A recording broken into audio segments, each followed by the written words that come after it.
Guys, Mr. Turner here. Another video, Mrs. Blanton's and Mr. Turner's math videos. So today we're going to look at simplifying square roots. Again, what we want to do is take these down to their prime factors, and then we can find out what the square root is. So let's start with an easy one here. We have the square root of 16.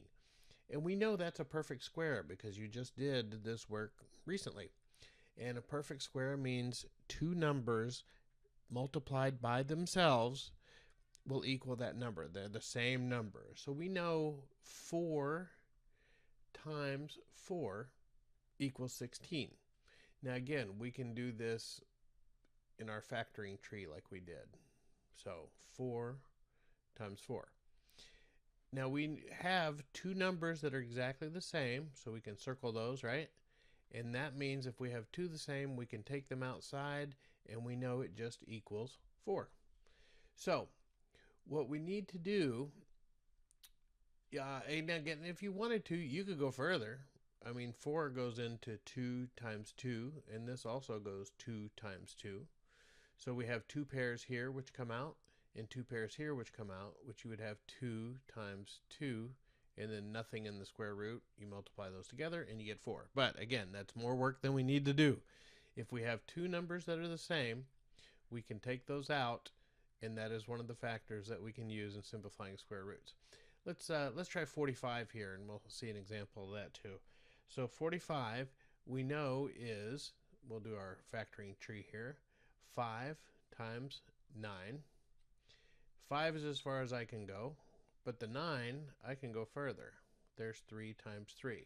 So now I have, let's see here, let's do a different color since we're being so colorful today.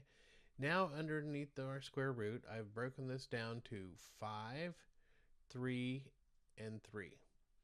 So I have 5 times 3 times 3. Once again, I have my pair, 1 and 2. So I can take those out and put them out here, and my answer is 3 times the square root of 5. I'm learning how to use this pen. It's a little wonky, but we're getting it done. So again, 3 times the square root of 5. So we factored it, we took our pairs out, and got our 3 to the square root of 5. 98, a little bit bigger number.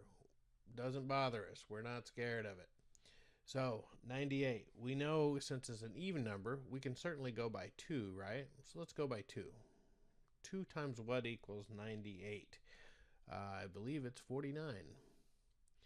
And the beauty about 49, the beauty about, it doesn't like that. I don't know what that is. The beauty of, okay, 49 is that that is also a perfect square. So we get 7 and 7. So let's do it again. Now we have a 2, a 7, and a 7.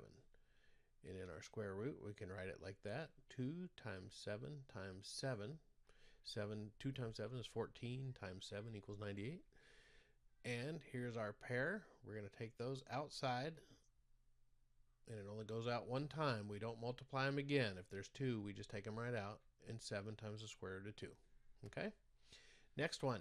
Super easy one. We know this is a perfect square because you guys just did it. 7 times 7. So we take our pair out, and we just have 7.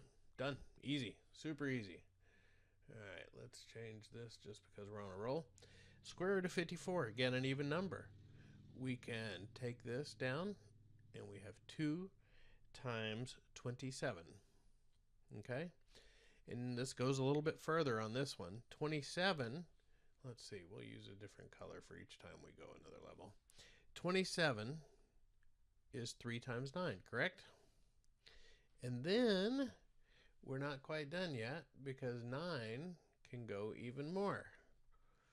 9 goes to 3 times 3. So let's take a look at what we have. We have our 2, which is here. We have a 3 here, times 3, and we have a 3 here, times 3, and we have a 3 here, times 3. Okay? So here's our pair. We're going to take out the 3's, so that comes outside. Now inside I still have 2 times 3. So we can't take those out anymore. So let's go ahead and put them back together because it doesn't work. So we have 3 to the square root of 6. Okay, so again, remember, you can only take out the pairs, and whatever's left inside, you just keep them together. Okay, that's the brief video. If you have any questions, feel free to ask. Thank you.